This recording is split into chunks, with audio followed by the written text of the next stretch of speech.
नमस्कार दोस्तों, मैं आपका दोस्त KRJ को नई वीडियो में आप सभी का स्वागत करता हूं। दोस्तों, ये वीडियो बहुत ही इंटरेस्टिंग होने वाली है क्योंकि आज हम एक ऐसे स्थान पर आए हैं जो देखने में आपको एक किले के जैसा प्रतीत होता है, परंतु आपको जानकारी के लिए बता दूं कि एक प्रकार का किला नहीं बल्कि एक गढ़ी है। जी हाँ दोस्तों, एक किला नहीं बल्कि एक गढ़ी है। और दोस्तों, हम इस गढ़ी के ऊपर सीढ़ियों के द्वारा आपको चलकर दिखाते हैं और बताते हैं कि गढ़ी दिखती कैसी है।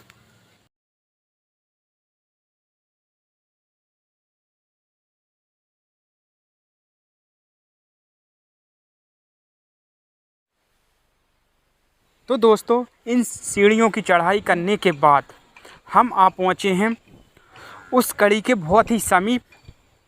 तो बने रहिएगा वीडियो के अंत तक। सीढ़ियों के सहारे आ चुके हैं हम गढ़ी के ऊपर। जैसा कि आप मेरे सामने एक बोर्ड देख पा रहे हैं जिसमें गढ़ी की पूरी जानकारी मिलती है। तो बगैर देरी किए चलते हैं हम गढ़ी के उस मुख्य द्वार पर। जैसा कि आप मेरे सामने एक बोर्ड देख पा रहे हैं जिस पे लिखा है काल भैरव द्वार, जो कि छोटी काशी के नाम से विश्वविख्यात है। तो दोस्तों, सीढ़ियों की पूरी चढ़ाई कर हम आ पहुंचे हैं गढ़ी के उच्च पिछले हिस्से पर। जैसा कि आप मेरे पीछे देख पा रहे हैं, एक प्रकार से सर्किल गोलाकार बुर्ज बनाए जाते थे जिससे कि वो गढ़ी बहुत ही मजबूत हो।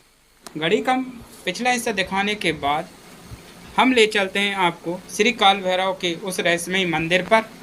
इस द्वार के होते हुए पहुंचेंगे उस रहस्यमयी मंदिर पर जहां पर विराजमान है एक साथ तीनों देवता। कि आप मेरे पीछे देख पा रहे हैं, यही वो श्री काल भैरव का रहस्यमयी मंदिर है जहां पर विराजमान है एक साथ तीनों देवता। मेरे सामने देखें तो बीच में जो विराजमान है वह काल भैरव हैं और दाएं में जो विराजमान है वह नाग भैरव हैं, जिन्हें हम दूधिया भैरव के नाम से भी जानते हैं। और बाएं में जो विराजमान है वह बटक भैरव है। यह विश्व का एक ऐसा मंदिर है जहां पर तीनों देवता एक साथ निवास करते हैं।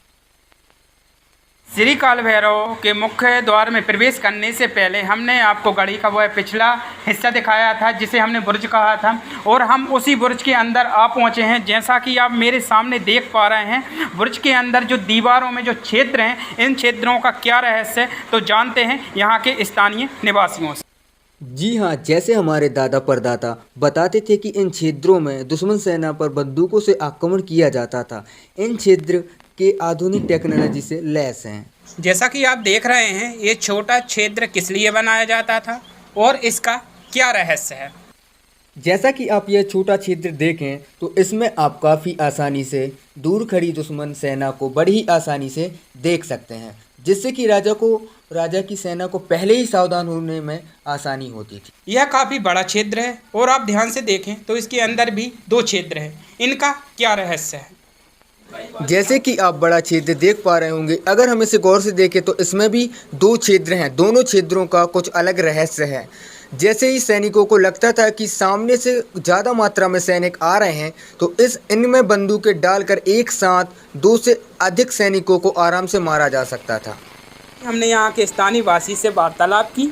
उन्होंने बताया है कि इन क्षेत्रों का आकार एक दूसरे से काफ़ी अलग अलग और इनके रहस्य भी काफ़ी अलग अलग हैं। कुछ इसी प्रकार के आकार के क्षेत्र पश्चिमी दीवार पर बने हुए हैं। तो यार बगैर देरी किए चलते हैं उस पश्चिमी दीवार पर और बताते हैं उन पश्चिमी दीवारों का भी रहस्य। तो बने रहिएगा वीडियो के अंत तक। तो दोस्तों, जैसा कि हमने आपसे कहा था कि बुर्ज के क्षेत्रों को दिखाने के बाद हम आपको ले चलेंगे वह पश्चिमी दीवार पर। तो दोस्तों, आ चुके हैं हम वही दीवार पर। जैसा कि आप देख पा रहे हैं, मेरे सामने एक आकृति बनी हुई है जो कि त्रिभुजाकार में है और इसके नीचे भी कुछ क्षेत्र बने हुए हैं जो कि बिल्कुल बुर्ज के क्षेत्रों की तरह ही इनका भी वही रहस्य है। और यह दीवार किले के करीबन 3 एकड़ में फैली हुई है। त्रिभुजाकार आकृति बनी हुई है। यह आकृति का क्या रहस्य है तो जानते हैं यहाँ के स्थानीय निवासी से। जैसा कि आप दीवार पर देख रहे हैं कि कुछ कोण जैसी आकृतियाँ बनी हुई हैं। पहले जो शासक थे यहाँ के मराठा शासक रघुजी भोसले, उनके शासक काल में ये दीवारें इतनी हुआ करती थी, लेकिन जो नए शासक आए थे उन्होंने इस दीवार की मजबूती के लिए इसको और ऊंचा करवा दिया जिससे कि गढ़ी की मजबूती और ज़्यादा मजबूत हो सके। यहाँ के स्थानीय वासी ने बताया है कि जो त्रिभुजाकार आकृति बनी हुई है यहाँ के शासक रघु भोसले के द्वारा निर्माण कराई गई थी, परंतु बाद में यहाँ का जो ब्रिटिश शासन आया इसमें और मजबूती प्रदान कर दी गई। तो आ चुके हैं हम गढ़ी के एक ऐसे स्थान पर जहां हुआ करता था राजा रानी का आशियाना। जी हां दोस्तों, जैसा कि आप मेरे सामने देख पा रहे हैं यही वो स्थान है जहां पर राजा रानी अपना निवास करते थे। तो यहां पे शासन द्वारा इसमें नवीनीकरण कर दिया गया है और इसको बना दिया गया है। तो जो व्यक्ति अभी हमारे साथ बने हुए हैं, यहाँ जो आप बैठने का स्थान देख रहे हैं, पहले यहाँ राजा रानी के कमरे हुआ करते थे जो कि अब नष्ट हो चुके हैं पूरी तरीके से। इसलिए इन टूटी हुई दीवारों की मरम्मत करके पुरातत्व विभाग द्वारा पर्यटन लोगों के लिए बैठने का स्थान बना दिया गया है।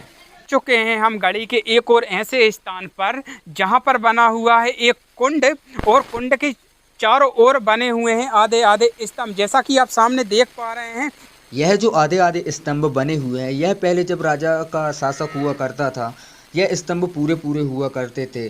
और यहाँ जो आप पुल देख रहे हैं यह भी काफ़ी गहरा हुआ करता था जहाँ राजा का शाही हाथी झूलता था। यहाँ चारों तरफ पूरी तरीके से बाउंड्री बनी हुई है और उसी बाउंड्री के जो बीच में जो राजा थे उनकी रानियाँ थी पूरी तरीके से सुरक्षित हुआ करते थे उनकी, क्योंकि उनकी प्रजाएं, उनके जो सैनिक थे उनको बहुत ही हिफाजत से रखते थे। और हमने आपको उनका द्वार भी बताया और द्वार उनको बताने के बाद अब हम चलते हैं जहां से इन गढ़ी के पीछे जो पीछे वाला रास्ता है, पीछे के द्वार से हम निकलेंगे। और यहाँ पे हमने एक चीज़ और नोटिस की है, यहाँ पे दो दरवाजे, यहाँ पे दो पहरेदार हुआ करते थे या बैठे हुआ करते थे। जैसे आप देख सकते हैं एक पहरेदार इसके और एक पहरेदार इसके। एक पहरेदार को यहाँ पे मून दिया गया है, जो यहाँ पे जो बना हुआ है इससे पैक कर दिया गया है। इसके पीछे भी एक पहरेदार हुआ करता था जो कि इस दरबार की रखवाली करते थे। तो किस प्रकार बनाया जाता था दोस्तों, वो पहरेदारों का रहने का ऐसे जहाँ से और किस प्रकार दिखता था ये, तो चलिएगा देखते हैं और आपको दिखाते भी हैं। तो जैसा कि आप देख सकते हैं, देखो देखने में कितना ऊंचा है ये पहरेदार, जितना ये गेट बने हुए हैं छोटे छोटे, यहाँ पे पहरेदार हुआ करते थे। और ये यहाँ की देखा जाए तो देखो कितनी ईंटों का उपयोग, छोटी वाली ईंटों का उपयोग कितनी मजबूती से बना। गढ़ी के पिछले द्वार से निकलने के बाद कुछ इस प्रकार का दिखाई पड़ता है आधे गांव की गढ़ी का दृश्य। जैसा कि आप मेरे सामने एक तालाब देख रहे हैं, तालाब और वृक्ष की जानकारी हम